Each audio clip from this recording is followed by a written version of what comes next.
we have seen what a signal looks like in time. But that signal can contain more than one frequency.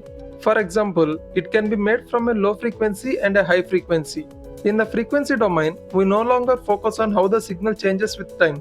Instead, we see which frequencies are present in the signal. Each peak represents a frequency component of the original signal.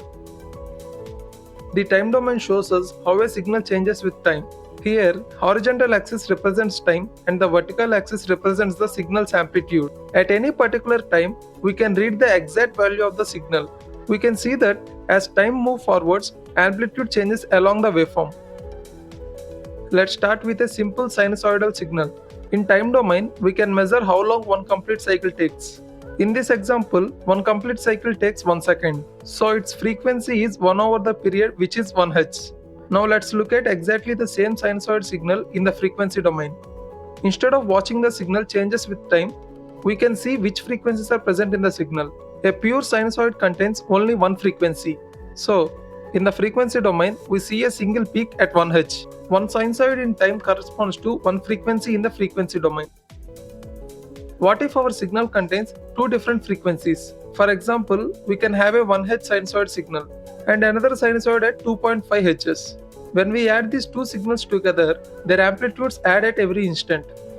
The result looks much more complicated in the time domain, but in the frequency domain, the picture becomes much clearer. We can see the two frequencies that created the waveform. Two frequency components give us two peaks in the frequency domain. Now imagine adding many different frequencies to the same signal. Start with by adding one frequency, second frequency, third frequency and the fourth frequency. As we add more frequencies, the time domain waveform becomes more complicated. But the frequency domain gives us a complete different picture. Each peak tells us that a particular frequency is present. The complicated signal in time becomes a clear collection of frequency components. Every signal is made up of many frequency components. Frequency spectrum reveals those components as distinct peaks. These all peaks together form a kind of fingerprint for the signal. Now remove the 2.5 Hz component. The corresponding peak disappears and the spectrum changes. Remember bandwidth from the previous episode. In the frequency domain, we can see exactly where a signal occupies spectrum. The distance between the lower and upper frequency limits is the bandwidth. It is simply the difference between the highest and lowest occupied frequencies. So, bandwidth equals the highest frequency minus the lowest frequency. The frequency domain makes that occupied range directly visible.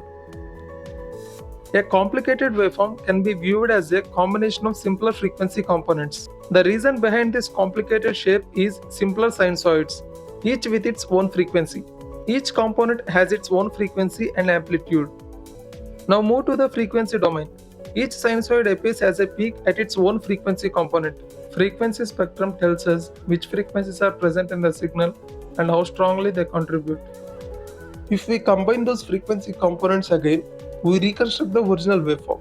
The same signal can be understood in both the time domain and the frequency domain. Mathematics gives us a powerful tool to move from the time domain to the frequency domain, which is called the Fourier transform. It reveals which frequencies are hidden inside the waveform. This is why the frequency domain matters in wireless communication.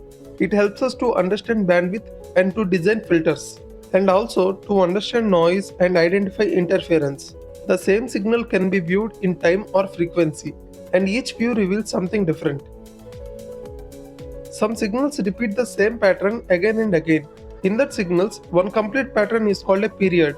After one period, the same waveform repeats. But some signals don't repeat in a fixed pattern. There is no fixed period that brings the exact same waveform back. So, what happens to the frequency spectrum when a signal doesn't repeat? That's what we will explore in coming episodes.